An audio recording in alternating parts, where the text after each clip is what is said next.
Everybody, happy Tuesday. I hope you had a fantastic weekend and I hope you got your iReady time done yesterday. Let's just go ahead and jump right in with our video for today. So today is March 16th, 2021, and today we are going to continue working on the relationships between a series of historical events, scientific ideas, or steps and technical procedures in a text using language that pertains to time, sequence, and cause and effect. Friday, I had you guys focus on the technical procedures in a text by writing the steps to making a peanut butter and jelly sandwich. Remember, our essential question is, why is it important to follow the steps of a procedure? What we're going to do is we're going to watch a video of your teacher making a peanut butter and jelly using your steps from last week. We're going to talk about why we should be specific when writing steps for a process, and we're going to write the steps to making a peanut butter and jelly, so if someone was reading it, they would be able to successfully make one. And then we're going to predict steps to making chocolate cupcakes and fill out a graphic organizer. Finally, you're going to read making a peanut butter and jelly and answer the questions independently in Canvas.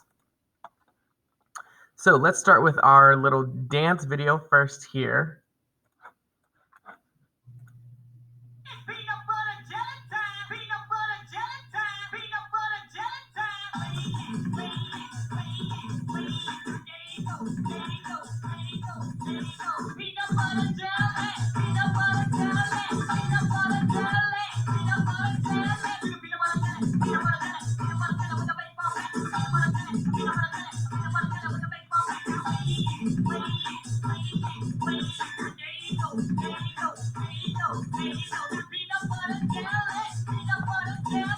All right.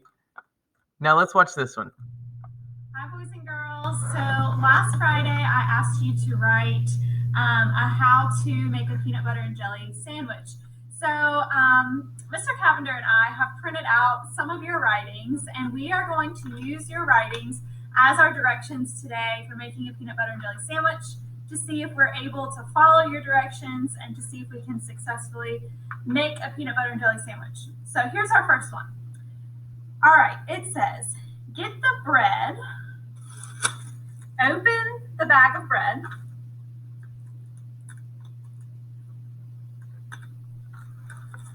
okay, put 2 pieces of bread on a plate. So, 2 pieces of bread on a plate. Now get a butter knife. Got my butter knife. Then get the jelly and peanut butter. Got those. Put the butter knife in the jelly.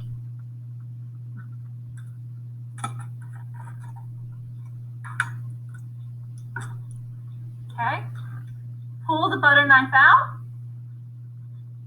and rub the butter knife on the jelly, or on the bread.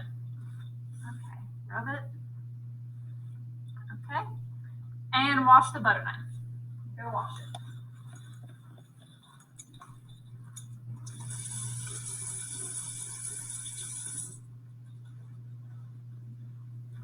Okay, wash my butter knife.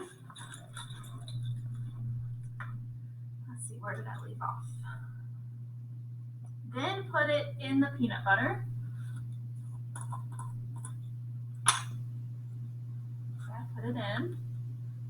And pick the butter knife up and rub it across the bread too. It's gonna be a dry sandwich. Then wash the butter knife and put it away. Okay.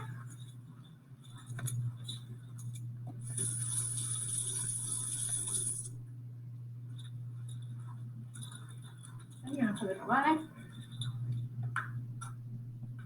Then eat the peanut butter and jelly sandwich.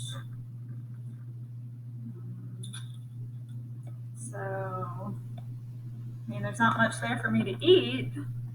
And the jelly and peanut butter's on the outside. This doesn't look very appetizing to me. Just 2 pieces of bread, really. Okay, now it says put the bread away. Okay, that was it. So I don't really think I was successful in making a peanut butter and jelly sandwich here. What do y'all think? All right, let's see Mr. Cavender's next.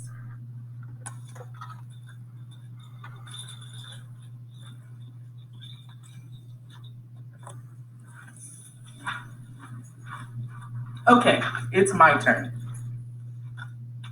Let's set Miss Bennett's appetizing peanut butter and jelly to the side. All right, let's follow this one. This one says, get the bread out. Take out 2 pieces of bread. Get the peanut butter out. And get the jelly out. All right. Put the peanut butter on the bread. Put the jelly on the bread. Put the jelly on the bread and get the peanut butter out and put it on the bread and enjoy. I don't think this is right. Something's not right here. I don't think you're going to be able to eat that sandwich. I don't think so either. I think the steps should have gone. Take 2 pieces of bread out. Put it on the plate. Put the butter knife in the peanut butter and scoop some and put it on the bread. Same with the jelly. Mm-hmm. And then put the 2 pieces peanut butter and jelly face side together and then eat it. I think you're right. I don't think that we're supposed to place the containers on the bread. That doesn't seem right. Yeah, but the directions weren't specific enough. Yeah, that's true. We needed more details. Yeah, today we're going to talk about being more specific in our details. All right. So that was kind of a disaster with making those peanut butter and jelly sandwiches.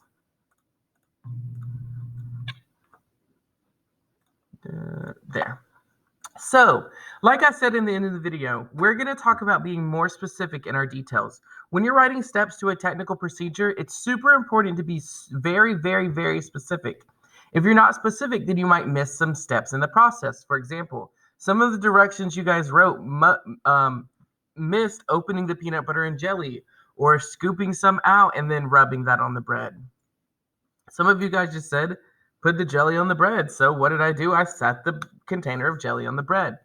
You're going to write steps to a procedure as if the person reading them has never done the activity before. So pretend you're telling an alien from outer space how to make a peanut butter and jelly sandwich. Or you're telling a baby how to do it. A baby's never done it before. So you're going to have to be super specific when you're telling them to. Let's look at this website to see how to make a peanut butter and jelly. So, step 1, gather your ingredients for the sandwich. They've got all the ingredients. Collect all of your ingredients for the sandwich. You're going to want peanut butter, jelly, sandwich bread, plates to eat it on, and a butter knife. You also have, the option to use disposable gloves and a tablespoon. So this step is optional, but you're going to put your gloves on. You're going to pull 2 slices of bread out. You're going to open the peanut butter and jelly. You guys missed that step. Then you're going to spread peanut butter onto 1 slice of bread. And you're going to spread jelly onto another slice of bread. You're going to combine the 2 slices. And you can cut off the crusts if you need to. And you can cut it in half if you need to.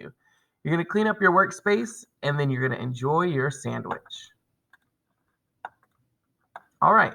What about making chocolate cupcakes? On the next slide, we're going to number each step in order that they should be done in order to successfully create or make some chocolate cupcakes. So first I'm going to read all of these steps, and then we are going to number them. You can see right there the numbers. So it says line the cupcake tray with paper liners. Stir up the ingredients until they are mixed all together. Put them in the oven to bake for 30 minutes. Scoop the mixed up ingredients into the cupcake liners. Decorate the cooled off cupcakes with chocolate frosting. Put cake mix, eggs, oil, and water into a bowl. And then take the cupcakes out of the oven and let them cool. Now, in my head, the first step that we're going to need to do is we are going to need to put the cake mix, eggs, and oil and water in a bowl. Because if we don't do that, then we are not going to be able to do any other step because the cupcakes are not going to exist. The next step, after we have all of those things in a bowl, we're going to want to stir up the ingredients until they are all mixed together. If not, then we're going to have some very chunky batter, and it's not going to work out. The third step is to line the cupcake trays with paper liners. That's this little piece here. You need that so your cupcakes don't stick into your pan.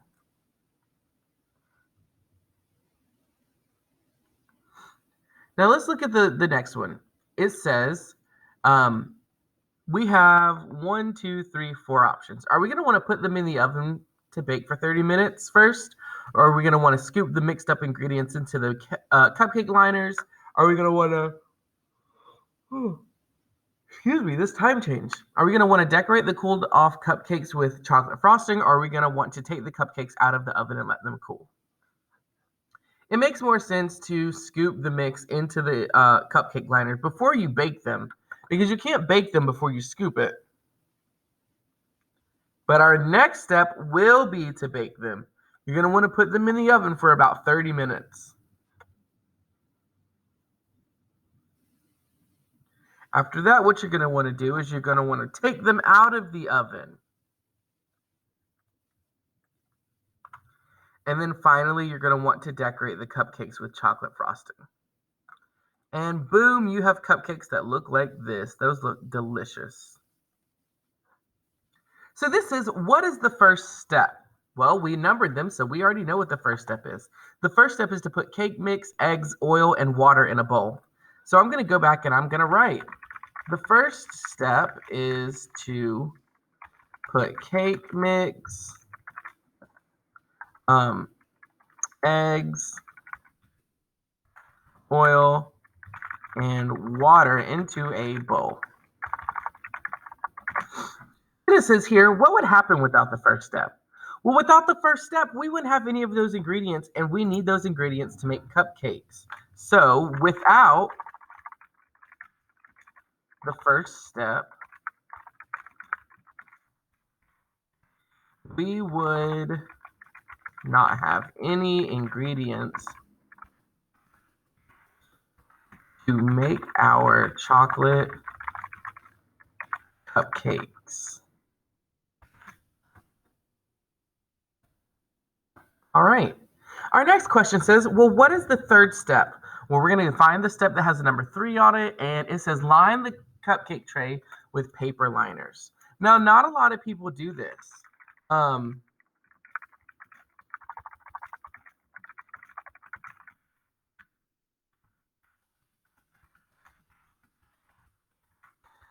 But what would happen without the third step? Without the third step, we would have batter. We would have to put the batter in the cupcake pan without the liners, and it might stick to the pan, and it'll make the pan harder to clean. So without the third step, we would have to put the batter into the cupcake pan, and they might stick to the pan while they are cooking. This could make cleaning the pan way harder.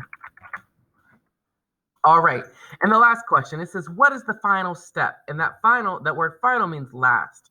So our final step is step number 7. It says decorate the cooled off cupcakes with chocolate frosting. So I'm going to go back. I'm going to say the final step is to decorate the cupcakes, the cooled off cupcakes with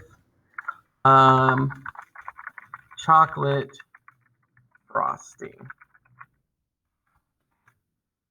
And what would happen without the final step? Well, without the final step, we wouldn't have frosting on your cupcakes.